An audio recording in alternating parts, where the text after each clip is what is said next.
Comme vous avez pu le voir, tout ça est complexe, hein, c'est toute une affaire d'équilibre. On va accueillir maintenant Marion Lassagne, qui est diététicienne nutritionniste et qui va nous parler du rôle crucial des fibres. Elle est là, Marion, pendant qu'elle s'installe. Si le professeur Jean-Michel Le Cerf vous a passionné, il a édité plusieurs ouvrages. Le surpoids, c'est dans la tête ou dans l'assiette. La viande, un peu, beaucoup, passionnément ou pas du tout, aux éditions Buchet-Cachel. Nutrition des enfants, arrêtons de faire n'importe quoi, aux éditions Albin Michel. Et Connaître son cerveau pour mieux manger, aux éditions Belin. Vous allez retrouver ces différents ouvrages au stand librairie. Marion Lassagne, le rôle crucial des fibres. Vous connaissez la règle des EME, la petite clochette à -5. On est parti. Allez-y, installez-vous. Alors, bonjour à tous. Donc moi, aujourd'hui, je vais aborder le rôle des fibres. Donc pour commencer, qu'est-ce que sont réellement les fibres? On sait que les fibres, on en a parlé un petit peu avant, ce sont des composantes assez majeures de l'alimentation. Donc elles ne contiennent pas forcément de calories, elles sont peu digestibles et pourtant elles ont un rôle crucial et vraiment essentiel dans la digestion et dans tous les autres paramètres de notre corps. Donc du coup, où est-ce qu'on peut trouver ces fibres?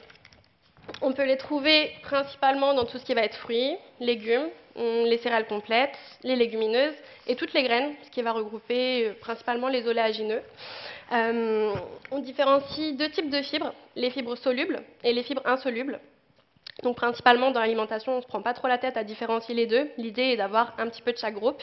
Les fibres solubles vont principalement regrouper, je dis bien puisque ça englobe plein d'autres choses, mais les fruits, les légumes et du coup forcément les légumineuses. Les fibres solubles vont avoir un petit peu un rôle de former une sorte de gel pour du coup ramollir les sels. Et donc on le verra après, les sels vont avoir du coup forcément un rôle important dans la digestion.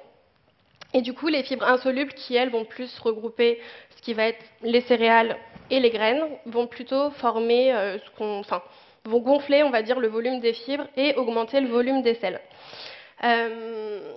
Du coup, on va voir aussi, ça m'amène à parler des grands rôles des fibres dans l'alimentation. Donc le rôle principal, je pense que vous l'avez compris, ça va être dans la digestion. De par déjà l'action que vont avoir les fibres sur nos selles. On le sait, on en entend beaucoup parler, les problèmes de constipation ou à l'inverse, pas très glamour, mais les problèmes de diarrhée. Ces choses-là vont entraîner pas mal d'inconfort digestif, des ballonnements, ça peut même entraîner des sensations de lourdeur, des flatulences, des choses qui sont vraiment pas agréables dans le quotidien. Donc l'importance d'avoir des fibres de manière assez équilibrée dans la journée va venir équilibrer ces selles et du coup permettre une digestion confortable et régulière.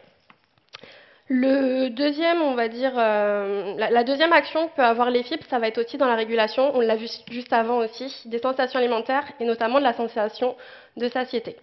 Les fibres, du coup, vont aussi augmenter le volume du bol alimentaire, ce qui permettra donc de pouvoir équilibrer l'assiette avec ce qu'on avait vu, un petit apport en protéines, un apport en glucides et du coup l'apport en fibres, généralement légumes, qui va être assez intéressant. Ce qui amène aussi du coup un troisième rôle, qui va être la régulation du poids et du coup l'équilibre d'un point de vue alimentaire, dans le sens où cette portion, cette composante dans l'assiette va venir vraiment équilibrer le tout et faire en sorte que nous sommes rassasiés, ça nous permet d'être aussi comblés, puisque visuellement nos assiettes peuvent être assez chargées et donner envie d'être consommées. Les fruits et légumes de saison sont quand même visuellement agréables si on s'amuse à mettre différentes couleurs dans l'assiette.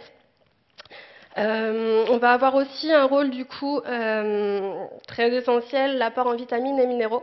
On le sait, l'alimentation de nos jours, qui est quand même assez transformée, est pauvre en vitamines et minéraux.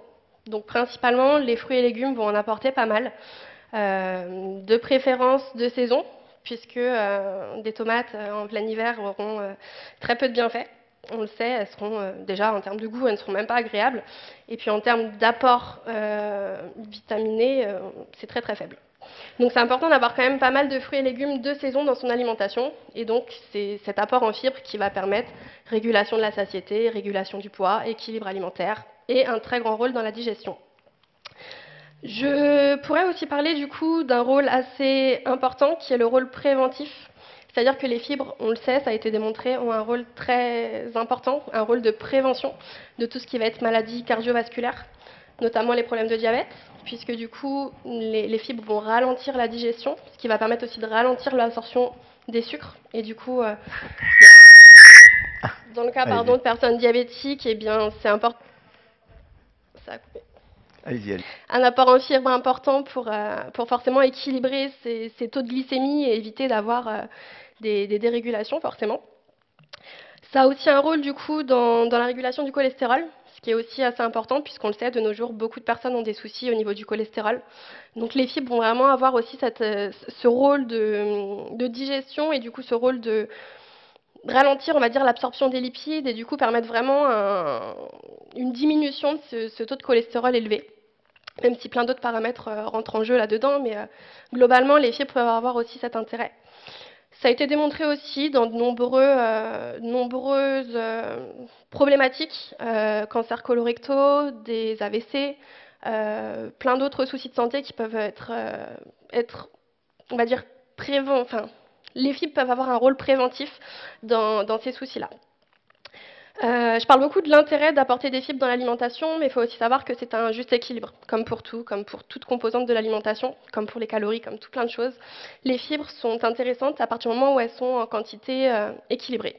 Si on en a trop, on peut aussi avoir des soucis, comme je disais tout à l'heure, de transit, des soucis de ballonnement, des soucis digestifs, comme dans des cas par exemple de syndrome des intestins irritables ou maladie de Crohn ou des maladies qui peuvent être amplifiées avec un apport trop important en fibres.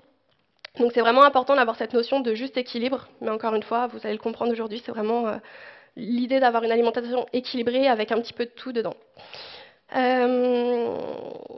Je viendrai du coup parler des principales recommandations de l'alimentation en termes de fibres, donc qui est de 25 à 30 grammes de fibres par jour.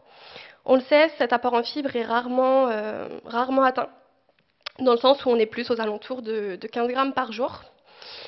Ce qui m'amène du coup à 5 gros conseils qui sont vraiment très généralisés sur l'alimentation. À savoir du coup, 5 portions de fruits et légumes par jour.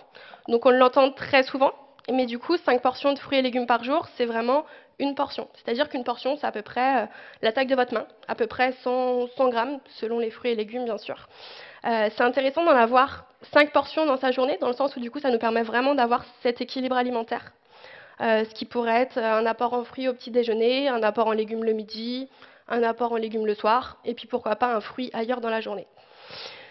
Ça m'amène aussi au deuxième conseil, qui est de varier les féculents. Donc, ce qui rentre aussi du coup dans l'équilibre alimentaire, puisque le fait de varier ces féculents, on l'a dit tout à l'heure, les céréales complètes peuvent contenir pas mal de fibres. L'idée de varier les féculents, ça va être de jouer entre tout ce qui va être les pâtes, le plus connu, le riz, mais aussi varier avec de la semoule, du quinoa, du boulgour, du sarrasin. Enfin, maintenant, on a plein de céréales qui deviennent de plus en plus connues dans l'alimentation et qui permettent vraiment du coup d'apporter plus de fibres dans notre alimentation quotidienne, de permettre une meilleure digestion, un meilleur rassasiement et du coup tout ce que je viens d'énumérer avant. On aurait aussi, donc là il y a une faute sur mon diapo, je suis désolée, l'idée de manger 1 à 2 fois, donc pas par jour mais par semaine, puisque par jour ça ferait un petit peu beaucoup d'un point de vue apport en fibres, mais l'idée de manger 1 à 2 fois par semaine des légumineuses. Donc je le conseille souvent à mes patients d'essayer d'introduire 1 fois à 2 si c'est faisable des légumineuses. Dans les légumineuses, on va regrouper tout ce qui va être pois chiches, pois cassés, enfin toute la famille des pois, toute la famille des lentilles et toute la famille des haricots. Donc, ce qui permet quand même d'avoir un panel assez grand de légumineuses, de pouvoir s'amuser à composer des repas à partir de ces composantes-là. Sachant qu'on peut, on y viendra aussi sûrement au cours de la journée, mais on peut remplacer nos protéines animales par des légumineuses. Donc on peut aussi s'amuser à faire des repas tournés végétariens dans l'alimentation ou autres, sachant que on peut vraiment faire des choses très agréables d'un point de vue légumineuse. Le 4e conseil, ce serait de consommer des fruits entiers en essayant de garder la peau le plus possible, même si on le sait que les procédés de culture de nos fruits et légumes ne sont pas forcément les plus intéressants si on garde la peau. Donc peut-être s'amuser, enfin pas s'amuser, mais privilégier des fruits et légumes bio pour éviter tout ce qui peut être perturbateur et forcément ce qui peut jouer sur la santé aussi. Donc l'idée de les garder entiers et avec la peau, ça permet vraiment d'avoir le plus de fibres possible, puisqu'on le sait, les fibres pardon, sont vraiment compris dans l'enveloppe du fruit ou du légume. Mon dernier conseil, ce serait d'ajouter, si possible, une poignée d'oléagineux ou de graines par jour. Donc, c'est pas souvent fait dans notre alimentation quotidienne, mais c'est quelque chose que j'aime bien conseiller à mes patients. Dans les oléagineux, je regroupe tout ce qui va être amandes, noix, noisettes, noix de cajou, noix de pécan. Enfin, il y a vraiment un panel assez vaste aussi. En les privilégiant, si on peut, ce serait plus intéressant, non salés, et qui peuvent être consommés soit parsemés sur nos salades, qui peuvent être consommés entre nos repas sous forme de collation si on a un petit creux, qui peuvent être aussi grillés et ajoutés à nos soupes, par exemple. On sait que là, on est sur l'époque des soupes, ça peut être un point intéressant. Donc vraiment, ces 5 conseils, et puis il y en a plein d'autres, mais ces 5 conseils très généraux sont déjà un bon équilibre pour essayer d'apporter plus de fibres sur nos journées. Donc avec un exemple de, comme je l'ai dit, des fruits au petit déjeuner, les apports en légumes le midi dans une assiette bien composée. Pourquoi pas je sais pas, un fruit de saison à 4 heures avec une poignée d'oléagineux et puis notre assiette aussi composée avec des fibres le soir. Sachant que les fibres, comme on l'a dit, sont aussi présentes dans les céréales complètes. Donc une assiette équilibrée peut aussi ne pas contenir de légumes. On peut vraiment varier un maximum son alimentation en apportant suffisamment de fibres qui sont encore une fois très importantes pour plein de paramètres santé. Voilà. Merci de votre écoute. L'importance des fibres.